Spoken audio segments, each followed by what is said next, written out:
उत्तर प्रदेश की सत्ता संभाल रहे योगी आदित्यनाथ के बारे में एक बात तो बिल्कुल साफ है कि वो जनता से जुड़े काम के मामले में कभी कोई कोताही नहीं बरतते। और ये बात एक बार फिर सच साबित हो गई जब कुछ ही दिनों पहले देश के प्रधानमंत्री नरेंद्र मोदी उत्तर प्रदेश के दौरे पर आए थे। उनके दौरे को लेकर खुद सीएम योगी पिछले कई दिनों से गोरखपुर और वाराणसी एक किए हुए थे, लेकिन इतने व्यस्त दौरे के बावजूद सीएम योगी आदित्यनाथ ने गोरखपुर में अपने मुख्यमंत्री की बाट जो रही जनता को निराश नहीं किया, और यही एक सच्चे जनसेवक का काम है।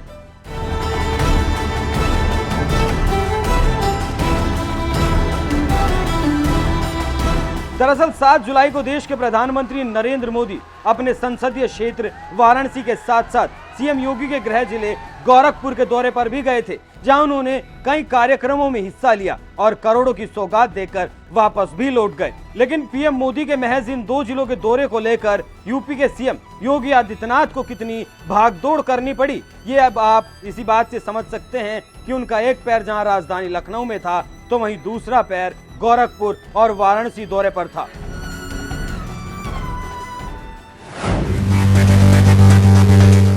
तीन जुलाई को सीएम योगी गोरखपुर के दौरे पर गए, 4 जुलाई को सीएम योगी वाराणसी के दौरे पर गए, 5 जुलाई को सीएम योगी वापस लखनऊ लौट आए, 6 जुलाई को सीएम योगी फिर गोरखपुर दौरे पर गए। पीएम मोदी के दौरे से पहले तैयारी का जायजा लिया। 7 जुलाई को पीएम मोदी यूपी के दौरे पर आए। पीएम मोदी पहले गोरखपुर गए फिर वाराणसी। पीएम मोदी के साथ साए की तरह मौजूद रहे सीएम योगी। सीएम योगी के इन व्यस्त दौरों को देखकर आप समझ सकते हैं कि पीएम मोदी के यूपी दौरे को लेकर वो कितनी भागदौड़ कर रहे थे। लेकिन इससे भी ज्यादा चौंकाने वाली बात तो ये है कि सीएम योगी इतने बिजी होने के बावजूद अपने गृह जिले गोरखपुर की जनता को नहीं भूले, जो इस आस में रहते हैं कि महाराज योगी गोरखपुर आएंगे और उनकी समस्याओं को सुनेंगे। तभी तो गोरखपुर के लोगों को जब पता चला कि सीएम योगी 7 जुलाई को पीएम मोदी के दौरे की वजह से जिले में ही रहेंगे, तो करीब 200 लोग अपनी समस्याओं को लेकर जनता दर्शन में पहुंच गए। फिर क्या, सीएम योगी ने भी इन्हें निराश नहीं किया और अपने बिजी शेड्यूल से वक्त निकालकर जनता की समस्याओं को भी सुना।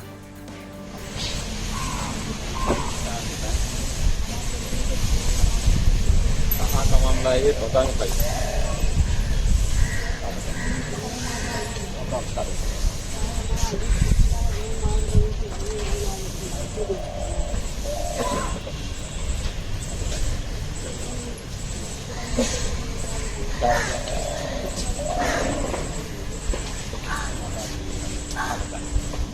कहाँ से आए हैं? क्या हो गया?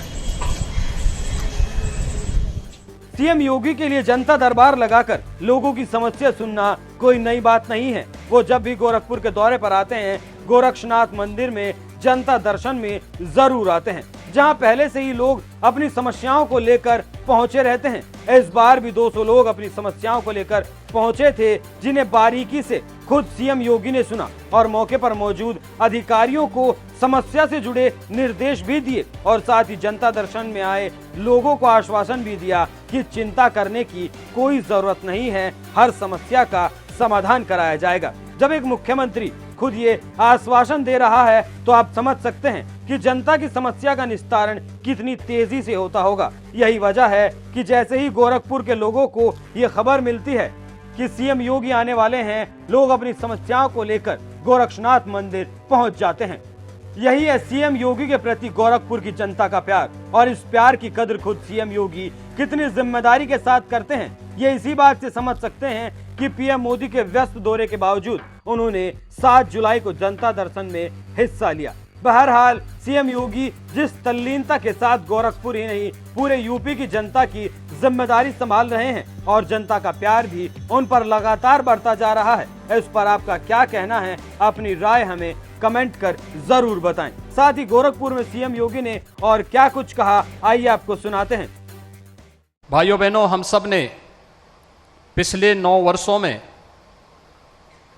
भारत की विकास की एक नई यात्रा के साथ साथ आस्था और विरासत को मिल रहे सम्मान और वैश्विक स्तर पर भारत को मिल रही नई पहचान को देखा है। ये नया भारत जिसमें समग्र विकास की अवधारणा चरितार्थ होती हुई दिखाई दे रही है, तो साथ साथ भारत की गौरवशाली आस्था और विरासत को भी एक नई पहचान मिली है। हम में से हर व्यक्ति जानता है योग भारत की अति प्राचीन विधा रही है, लेकिन पहली बार योग वैश्विक मान्यता प्राप्त हुई है जब 21 जून की तिथि संयुक्त राष्ट्र संघ के द्वारा विश्व योग दिवस के रूप में मान्यता देकर के आदरणीय प्रधानमंत्री जी के प्रस्ताव को वैश्विक मान्यता दी और वर्तमान में 180 देश भारत की ऋषि परंपरा की इस प्रसाद के साथ, इस उपहार के साथ जुड़ करके भारत के प्रति कृतज्ञता ज्ञापित करते हैं। कुंभ को विश्व की मानवता की अमूर्त सांस्कृतिक धरोहर के रूप में मान्यता देकर के प्रयागराज कुंभ को वैश्विक मान्यता दिलाने का कार्य 2019 में देश ने भी और दुनिया ने भी देखा है। और भारत की गौरवशाली आस्था के प्रति सम्मान और उनकी पुनर्स्थापना का कार्य किस रूप में होना है, यह आपने बाबा विश्वनाथ के धाम को देखा होगा। काशी में बाबा विश्वनाथ का धाम हो या केदारनाथ में नई केदारपुरी, बद्रिकाश्रम में पवित्र बद्रीनाथ धाम हो या महाकाल में महालोक की पुनर्स्थापना का कार्यक्रम और 500 वर्षों के इंतजार को समाप्त करते हुए अयोध्या में श्री राम जन्मभूमि पर भगवान श्री राम के भव्य मंदिर के निर्माण का कार्य, ये सभी एक एक करके आज होते हुए दिखाई दे रहे हैं। गरीब कल्याण की योजनाएं जितना भारत के अंदर चल रही हैं, हुई हैं विगत 9 वर्ष में, आजादी के बाद कभी भी भारत के अंदर तो नहीं हुई, लेकिन दुनिया का कोई देश आज भी उस मात्रा में, उस पैमाने पर उन गरीब कल्याणकारी योजनाओं को आगे नहीं बढ़ा पाया है।